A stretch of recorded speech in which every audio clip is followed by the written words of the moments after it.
Hi, welcome to hospital administration. അപ്പോൾ ഇന്ന് നമ്മൾ ഈ ഒരു കോഴ്സിൻ്റെ കുറച്ച് ബേസിക് ആയിട്ടുള്ള കുറച്ച് ടോപ്പിക്സ് നമ്മൾ കഴിഞ്ഞ ക്ലാസ്സിൽ കവർ ചെയ്തിട്ടുണ്ടായിരുന്നു. ഇന്ന് കവർ ചെയ്യാൻ പോകുന്ന ടോപ്പിക് എന്ന് പറഞ്ഞാൽ ഏറ്റവും ഇമ്പോർട്ടൻ്റ് ആയിട്ടുള്ളത്, അത് നമ്മുടെ ഈ ഹോസ്പിറ്റൽ മേഖലയിൽ മാത്രമല്ല, നമ്മുടെ ഈ ഒരു വേൾഡിൽ ഏതൊക്കെ ഇൻഡസ്ട്രീസ് ഉണ്ടോ അതിലെല്ലാം തന്നെ ഒഴിച്ചു കൂടാനാവാത്ത ഒരു ഹൃദയഭാഗം എന്നൊക്കെ പറയാം. നമുക്കൊരു കമ്പനിയുടെ ഹൃദയഭാഗം എന്നൊക്കെ പറയാവുന്ന അത്രയും ഇമ്പോർട്ടൻ്റ് ആയിട്ടുള്ള ഒരു ഡിപ്പാർട്ട്മെൻറ്റിനെ കുറിച്ചിട്ടാണ്. വേറൊന്നും തന്നെയല്ല, HR അല്ലെങ്കിൽ ഹ്യൂമൻ റിസോഴ്സ് ഡിപ്പാർട്ട്മെൻറ്റ് എന്ന് പറയും. ഒരുപാട് പേര് വളരെ പാഷനേറ്റ് ആയിട്ട് നമ്മുടെ ഈ ഒരു കോഴ്സ് ചെയ്യുന്ന സ്റ്റുഡൻസ് ഒക്കെ ചോദിക്കാറുണ്ട്, എനിക്കിത് കഴിഞ്ഞാൽ ഒരു ഹോസ്പിറ്റൽ HR ആയിട്ട് കയറാൻ പറ്റുമോ, ഹോസ്പിറ്റൽ HR ആയിട്ട് വർക്ക് ചെയ്യാൻ പറ്റുമോ എന്നൊക്കെ ഒരുപാട് പേര് ചോദിക്കാറുണ്ട്. അപ്പോൾ എങ്ങനെ നമുക്കിതിലേക്ക് എത്താമെന്ന് വെച്ചാൽ നമുക്ക് അതിനെക്കുറിച്ചിട്ട് ആദ്യം എന്തുണ്ടായിരിക്കണം, ഒരു നോളജ് ഉണ്ടായിരിക്കണം.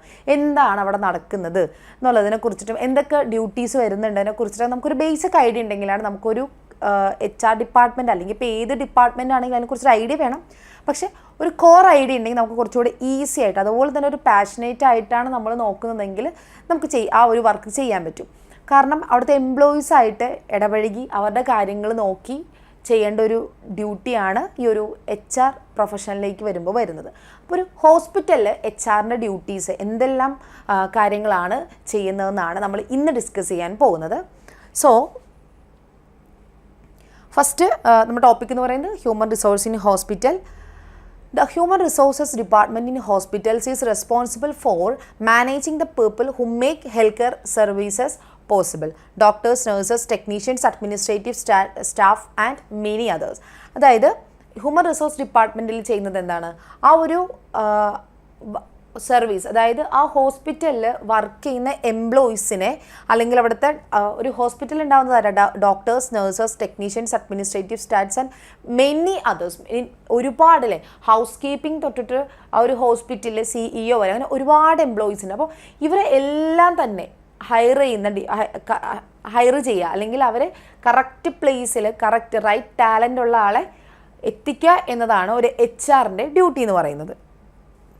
So its role is both strategic and operational, ensuring that the hospital has the right talent, maintains legal compliance and provides a healthy work environment. Here is an overview of key functions and responsibilities. അപ്പോൾ ഒരു HR എന്ന് പറഞ്ഞാൽ എന്തായിരിക്കണം, strategic ആയിട്ടും അതുപോലെ operational ആയിട്ടും work ചെയ്യാനും ആളുകളെ കറക്റ്റായിട്ട് സെലക്ട് ചെയ്യാനും സ്കില്ലുള്ള ആളായിരിക്കണം. അതായത് ഒരു ആളെ കണ്ട ആൾക്ക് കറക്റ്റ് ടാലൻ്റ് ഉണ്ടോ, നമ്മൾ ഉദ്ദേശിക്കുന്നത് നമ്മുടെ ജോബ് റോളിൻ്റെ റിക്വയർമെൻറ്റ്സ് എന്തൊക്കെയാണ്, അത് മീറ്റ് ചെയ്യുന്ന ആളാണോ എന്ന് മനസ്സിലാക്കാനുള്ള ഒരു സ്ട്രാറ്റജിക് ഐഡിയയും അതുപോലെ അവർ കറക്റ്റായിട്ട് പ്ലേസ് ചെയ്യാനുള്ള സ്കില്ലും ആർക്ക് വേണം, ഒരു HRന് വേണം. അതായത് ഇപ്പം നമ്മളൊരാൾ ഇൻ്റർവ്യൂ ചെയ്യണം, അപ്പോൾ നമ്മൾക്ക് ആളെ ഹയർ ചെയ്യേണ്ട പൊസിഷൻ എന്ന് പറഞ്ഞാൽ മാർക്കറ്റിംഗ് സ്റ്റാഫായിട്ടാണ്. അപ്പോൾ ആൾ ഇൻ്റർവ്യൂ ചെയ്യുന്ന സമയത്ത് നമുക്ക് മനസ്സിലായി ആൾക്ക് മാർക്കറ്റിംഗ് എന്ന് പറയുമ്പോൾ ആളുകളെ കൺവിൻസ് ചെയ്യണം, ആളുകളായിട്ട് ഇൻട്രാക്ട് ചെയ്യാനുള്ള സ്കില്ല് വേണം. അപ്പോൾ ആ ഒരു പെർട്ടിക്കുലർ കാൻഡിഡേറ്റിന് അതിനുള്ള സ്കില്ല് ഇല്ല എന്ന് നമുക്ക് അയാളോടത്ത് ഒരു 1, 2, 3 റൗണ്ട്സ് ഇൻ്റർവ്യൂ ചെയ്യുമ്പോൾ മനസ്സിലായി കഴിഞ്ഞു. പിന്നെ നമ്മൾ അയാളെ ആ ഒരു പോസ്റ്റിലേക്ക് എടുത്തു വെക്കുന്നതിൽ പ്രത്യേകിച്ച് അർത്ഥമില്ല, കാരണം നമ്മൾ റൈറ്റ് കാൻഡിഡേറ്റ് അല്ല ഫോർ ദാറ്റ് പോസ്റ്റ്. സോ നമ്മൾ എന്ത് ചെയ്യുക, അങ്ങനെയുള്ള ആളുകളെ ഒഴിവാക്കി കറക്റ്റ് ആളുകളെ കറക്റ്റ് പ്ലേസിൽ കൊണ്ടുവന്ന് എത്തിക്കുന്നതാണ് ഒരു HRൻ്റെ കഴിവെന്ന് പറയുന്നത്. അപ്പോൾ അതാണ് ഒരു HRൻ്റെ ഡ്യൂട്ടി എന്നും പറയാം. ഫസ്റ്റ് ഡ്യൂട്ടി എന്ന് പറയുന്നത് recruitment and staffing. Work force planning, identifying staffing needs based on patient load, speciality requirements and regulatory ratios. അതായത് നമ്മളിപ്പോൾ ഒരു സ്റ്റാഫിനെ ഹയർ ചെയ്യണം എന്ന് വിചാരിക്കുന്ന സമയത്ത് നമുക്ക് മേളിൽ നിന്ന് നമ്മുടെ ടോപ്പിലുള്ള ആളുകൾ, അല്ലെങ്കിൽ ഒരാൾ നമ്മുടെ ഹോസ്പിറ്റലിൽ നിന്ന് ഒരു ഡോക്ടർ പോയി, ഇനി പുതിയൊരു ഡോക്ടറിൻ്റെ ആവശ്യമുണ്ടോ, അതായത് ഇപ്പോൾ കാർഡിയോളജി ഡിപ്പാർട്ട്മെൻറ്റിൽ 4 ഡോക്ടേഴ്സ് ഉണ്ടായിരുന്നു, അതിലൊരാൾ പോയി. അപ്പോൾ നമ്മൾ പുതിയൊരാളെ നമ്മൾ ഹയർ ചെയ്യണം, ഒരാൾ പോയി, ആൾക്ക് പകരം പുതിയൊരാൾ വേണമെന്ന് നമുക്കറിയാം.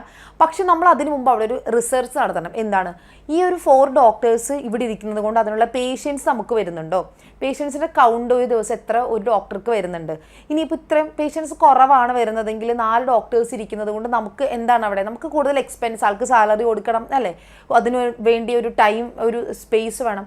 അപ്പോൾ നമുക്ക് അങ്ങനെ ഒരു റിസർച്ച് കണ്ടക്ട് ചെയ്തിട്ട് നമുക്ക് എന്ത് ചെയ്യാം, അപ്പോൾ അതാണ് നമ്മൾ ചെയ്യുക. അതായത് ഒരാൾ പോകുമ്പോൾ തന്നെ അടുത്ത ആൾ എടുക്കുന്നതിന് മുമ്പ് അയാളുടെ കുറവ് അവിടെ നമ്മുടെ കമ്പനീനെ ഇൻഫ്ലുവൻസ് ചെയ്യുന്നുണ്ടെങ്കിൽ മാത്രമേ നമ്മൾ എന്ത് ചെയ്യാവുള്ളൂ, അടുത്ത ആളെ ഹയർ ചെയ്യാവുള്ളൂ. അപ്പോൾ അതാണ് നമ്മൾ കറക്റ്റായിട്ട് വർക്ക് ഫോഴ്സ് പ്ലാനിങ് എന്ന് പറയുന്നത്. നമ്മൾ പ്ലാൻ ചെയ്യുക, നമ്മൾ റിസർച്ച് കണ്ടക്ട് ചെയ്ത് അതിനൊരു സൊല്യൂഷൻ അല്ലെങ്കിൽ അതിൻ്റെ ഒരു സ്റ്റഡി ചെയ്യുമ്പോൾ നമുക്ക് മനസ്സിലാവും അവിടെ ഒരു പുതിയ ആളുടെ ആവശ്യമുണ്ടോ ഇല്ലയെന്നുള്ളത്. അങ്ങനെ നമ്മളത് മനസ്സിലാക്കിയിട്ട് വേണം പുതിയ ആളെ നമ്മൾ ഹയർ ചെയ്യാൻ. അപ്പോൾ ബേസ്ഡ് ഓൺ പേഷ്യൻ്റ് ലോഡ്, ഇനിയിപ്പോൾ ഒരുപാട് പേഷ്യൻസ്, ഇപ്പോൾ 4 ഡോക്ടേഴ്സ് ഉണ്ട്, പക്ഷേ 4 ഡോക്ടേഴ്സിന് ഉൾക്കൊള്ളാൻ കഴിയുന്നില്ല. അതായത് ഒരുപാട് പേഷ്യൻസ് വന്നുകൊണ്ടിരിക്കുക, അവർക്കത് വർക്ക് ലോഡ് ഭയങ്കര കൂടുതലാണ്, ഒരുപാട് നേരം പേഷ്യൻസ് വെയിറ്റ് ചെയ്യേണ്ടി വരുന്നു. അപ്പോൾ നമുക്ക് അതിൽ നിന്ന് എന്ത് മനസ്സിലാക്കാം, പുതിയൊരാളെയും കൂടി നമ്മൾ ഹയർ ചെയ്യണം. അപ്പോൾ അങ്ങനെയാണ് നമ്മൾ എന്ത് ചെയ്യുന്നത്, റിക്വയർമെൻറ്റ്സ് മനസ്സിലാക്കി അതനുസരിച്ച് ആളുകളെ നമ്മൾ ഹയർ ചെയ്യുന്നത്. അതുപോലെ സ്പെഷ്യാലിറ്റി റിക്വയർമെൻറ്റ്സ്, ഇനിയിപ്പോൾ ഒരു സീസൺ വരാണ്, അല്ലെങ്കിൽ ഇപ്പോൾ എല്ലാവർക്കും ആ ഒരു ഏരിയയിൽ എന്തെങ്കിലും ഒരു വൈറസോ അങ്ങനെ എന്തെങ്കിലും വന്നിട്ട് ഒരു അസുഖം വന്ന സമയത്ത് സ്പെഷ്യൽ റിക്വയർമെൻ്റ് ആണ്. അതായത് ഡോക്ടേഴ്സ്, ഇപ്പോൾ ഉള്ള ഫിസിഷ്യൻസ് പോരാ, നമുക്ക് അഡീഷണൽ ആയിട്ട് ഒരു 3 മന്ത്സിലേക്ക് അല്ലെങ്കിൽ 6 മന്ത്സിലേക്ക് കുറച്ച് ഡോക്ടേഴ്സിന് വേണം, ഫിസിഷ്യൻസിന് വേണം. അപ്പോൾ നമുക്ക് എന്ത് ചെയ്യാം, അവരെ എക്സ്ട്രാ ഹയർ ചെയ്യാം. അപ്പോൾ അങ്ങനെയുള്ള കാര്യങ്ങളിലൊക്കെയാണ് നമ്മൾ എന്ത് ചെയ്യുന്നത്, ഈ വർക്ക് ഫോഴ്സ് പ്ലാനിങ് നടത്തേണ്ടത്. സെക്കൻഡ് എന്ന് പറഞ്ഞാൽ hiring and onboarding, posting jobs, interviewing, verifying credentials, license, conducting background checks and orienting new employees. എന്ത് ചെയ്യുക, അതുപോലെ തന്നെ വേക്കൻസീസ് പോസ്റ്റ് ചെയ്യുക, ആളുകളെ ഇൻ്റർവ്യൂ ചെയ്യുക, അവരെ നമ്മൾ ഹയർ ചെയ്യുക, അവർക്കുള്ള ഓറിയൻറ്റേഷനും കാര്യങ്ങളും ട്രെയിനിങ് ഒക്കെ പ്രോപ്പറായിട്ട് കൊടുക്കുക. ഓക്കെ, അതാണ് റിക്രൂട്ട്മെൻറ്റ് ആൻഡ് സ്റ്റാഫിങ്ങിൽ വരുന്ന HR-ൻ്റെ first duty. Next training and development, clinic and non clinical, organising mandatory certifications, continuing medical education and soft skill programs. ഹോസ്പിറ്റൽസിലേക്ക് ഹയർ ചെയ്യുന്ന ആളുകൾക്ക് പ്രോപ്പറായിട്ട് സർട്ടിഫിക്കേഷൻസ് ഉണ്ടോ, അതായത് ഓരോ ഹോസ്പിറ്റലിലേക്കും ഡോക്ടേഴ്സിനും നഴ്സിനൊക്കെ ഹയർ ചെയ്യുമ്പോൾ അവർക്ക് അവരുടേതായ സർട്ടിഫിക്കേഷൻസ് ഒക്കെ ഉണ്ടാവും. ഈ ഒരു സർട്ടിഫിക്കേഷൻ ഉള്ള ആളായിരിക്കണം, ഈ ഒരു ഇത് ചെയ്യാനായിട്ട് സർട്ടിഫിക്കേഷൻ ഉള്ള ആളായിരിക്കണം എന്നൊക്കെയുണ്ട്. അപ്പോൾ അതൊക്കെ മീറ്റ് ചെയ്യണ്ടോ എന്ന് നോക്കുക. അതുപോലെ തന്നെ മെഡിക്കൽ എഡ്യൂക്കേഷൻ ഉള്ള ആളുകളാണോ എന്നും കറക്റ്റായിട്ട് നോക്കുക, സർട്ടിഫിക്കറ്റ്സ് ഒക്കെ വാലിഡ് അല്ലേ എന്നുള്ളത് നോക്കുക. Next leadership development, preparing high potential employees for supervisory or manager role. ഓരോ ഹോസ്പിറ്റലിലും സൂപ്പർവൈസ് ചെയ്യാനും മാനേജ് ചെയ്യാനൊക്കെ ആയിട്ട് ഡിപ്പാർട്ട്മെൻറ്റിന് ഹെഡ് ഉണ്ടാവും. നമ്മൾ ഹൈ പൊട്ടൻഷ്യലുള്ള ആളുകളെ കറക്റ്റായി മനസ്സിലാക്കി അവരെ വേണം നമ്മൾ എന്ത് ചെയ്യാൻ, അവിടെ നിയമിക്കാൻ വേണ്ടിയിട്ട്. എന്നാലാണ് ആ ഒരു പെർട്ടിക്കുലർ ഡിപ്പാർട്ട്മെൻറ്റ് നന്നായിട്ട് വർക്ക് സ്മൂത്തായിട്ട് പോവുള്ളൂ. ഓക്കെ, തേർഡ് പോയിന്റ് എന്ന് പറയുന്നത് employee relations and engagement, addressing grievances, resolving conflicts and fostering A culture of collaboration. അതായത് എംപ്ലോയീസിൻ്റെ പ്രശ്നങ്ങൾ അല്ലെങ്കിൽ അവർ തമ്മിലുള്ള റിലേഷൻസ് ഇതെല്ലാം മനസ്സിലാക്കിയിട്ട് വേണം നമ്മൾ അവരെ പ്രോപ്പറായിട്ട് കൊണ്ടുപോകാൻ. അതായത് ഇപ്പോൾ എന്തെങ്കിലും ഇഷ്യൂസ് ഉണ്ട്, ഇപ്പോൾ പേഷ്യൻസിന് ആ ഒരു വർക്ക് പ്ലേസിൽ അവിടെ ഒരു പാർഷ്വാലിറ്റി ഫീൽ ചെയ്യുന്നത്, ഇതിൽ പേഴ്സണൽ ഇഷ്യൂസ് ഒക്കെ ഉണ്ടെങ്കിൽ നമുക്ക് എന്ത് ചെയ്യാം, അത് പറഞ്ഞ് അവരെ മനസ്സിലാക്കുക. അതുപോലെ തന്നെ എന്തെങ്കിലും ഇഷ്യൂസ് ഉണ്ടെങ്കിൽ, പ്രശ്നങ്ങളുണ്ടാവും പേഷ്യൻസ് തമ്മിൽ, എംപ്ലോയീസ് തമ്മിൽ ഇഷ്യൂസ് ഒക്കെ ഉണ്ട്. ഇപ്പോൾ ഒരു ഡിപ്പാർട്ട്മെൻറ്റ് മറ്റേ ഡിപ്പാർട്ട്മെൻറ്റ് തമ്മിൽ എപ്പോഴും അടിയാണ്, അത് HR-ന് അറിയാം, പക്ഷേ HR അത് മൈൻഡ് ചെയ്യാതിരിക്കുക. അപ്പോൾ അങ്ങനെയൊക്കെ വരുമ്പോൾ ആ ഡിപ്പാർട്ട്മെൻറ്റ് തമ്മിലുള്ള, ആ ഡിപ്പാർട്ട്മെൻറ്റ് മാത്രമല്ല ഒരു ഫുൾ ഓർഗനൈസേഷൻ്റെ വർക്ക് ഫ്ലോയിന് അത് ഇൻഫ്ലുവൻസ് ചെയ്യും. അപ്പോൾ അത്തരത്തിലുള്ള പ്രശ്നങ്ങളൊക്കെ ഉണ്ടെങ്കിൽ നമ്മൾ എന്ത് ചെയ്യുക, അത് പറഞ്ഞ് മനസ്സിലാക്കി ഒരു സൊല്യൂഷൻ എത്തിക്കുക. അതുപോലെ ഫോസ്റ്ററിംഗ് കൾച്ചർ ഓഫ് കൊളാബറേഷൻ, എല്ലാ ഡിപ്പാർട്ട്മെൻറ്റും അങ്ങോട്ടും ഇങ്ങോട്ടും ഇടപഴകി വർക്ക് ചെയ്യാനുള്ളൊരു അവസരങ്ങളൊക്കെ ഒരുക്കി കൊടുക്കുക. അതായത് എന്തെങ്കിലും കൾച്ചറൽ ഇവൻറ്റ്സും അതുപോലെ എന്തെങ്കിലും സെലിബ്രേഷനൊക്കെ വരുന്ന സമയത്ത് നമ്മൾ അതിൽ നിന്ന് തന്നെ അങ്ങോട്ടും ഇങ്ങോട്ടൊക്കെ ഷഫിൾ ചെയ്തിട്ട് ടീമൊക്കെ ആക്കാന്നുണ്ടെങ്കിൽ അവർ നമ്മളൊരു കൊളാബറേഷനും ഒരു ടീം സ്പിരിറ്റ് ഒക്കെ വരാനുള്ള ചാൻസ് ഉണ്ടാവും. അതെന്ത് ചെയ്യും, കോൺഫ്ലിക്ട്സ് റെഡ്യൂസ് ചെയ്യാൻ, ഈ ഡിപ്പാർട്ട്മെൻറ്റ്സ് തമ്മിലുള്ള കോൺഫ്ലിക്ട്സ് റെഡ്യൂസ് ചെയ്യാനായിട്ട് നമ്മളെ ഹെൽപ്പ് ചെയ്യും. അപ്പോൾ ഇതെല്ലാം നോക്കേണ്ടത് ആരാണ്, HR-ആണ്. അതുപോലെ conducting employee satisfaction surveys and engagement programs to reduce burn out and turn over.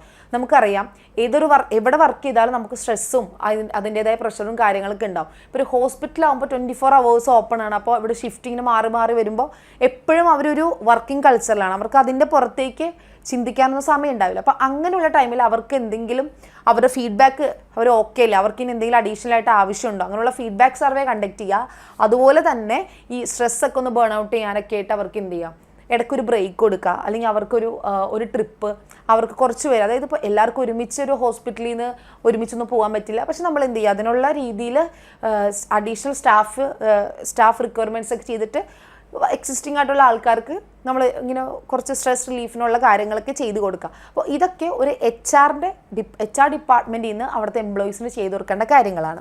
Fourth one, compensation and benefits, designing competitive salary structure design ചെയ്യുക, managing benefits such as health insurance, retirement plans and performance bonuses, ensuring timely payroll processing, correct സമയത്ത് salary കൊടുക്കുന്നെന്നുള്ളത് ഉറപ്പ് വരുത്താം. അതുപോലെ അവിടുത്തെ എംപ്ലോയീസിന് health ഇൻഷുറൻസും retirement പ്ലാൻസും കാര്യങ്ങളൊക്കെ ഉണ്ടെങ്കിൽ പിന്നെ നന്നായിട്ട് പെർഫോം ചെയ്യുന്നവർക്ക് എക്സ്ട്രാ ബോണസും കാര്യങ്ങളൊക്കെ കൊടുക്കാനായിട്ട് ശ്രദ്ധിക്കാം. Next compliance and legal. Adhering to labour laws, health care regulations and accreditation standards. Example NABH in India, JCI international. അതായത് ലേബർ ലോസും അതുപോലെ തന്നെ ഹെൽത്ത് കെയർ റെഗുലേഷൻസ് ഒക്കെ ഒരു ഹോസ്പിറ്റലിൽ ഉണ്ടാവും. അപ്പോൾ അതനുസരിച്ച് നമ്മൾ എന്ത് ചെയ്യും, അവിടുത്തെ എംപ്ലോയീസ് കറക്റ്റായിട്ട് ആ ഒരു സ്റ്റാൻഡേർഡ് മീറ്റ് ചെയ്യുന്നില്ലേ, അതിനും റൂൾസിനൊക്കെ എഗെയിൻസ്റ്റ് ആയിട്ട് എന്തെങ്കിലുമൊക്കെ ചെയ്യുന്നുണ്ടോ എന്നുള്ളതൊക്കെ ഉറപ്പ് വരുത്തുക. Maintaining up to date records of employee licenses, medical clearances and mandatory trainings.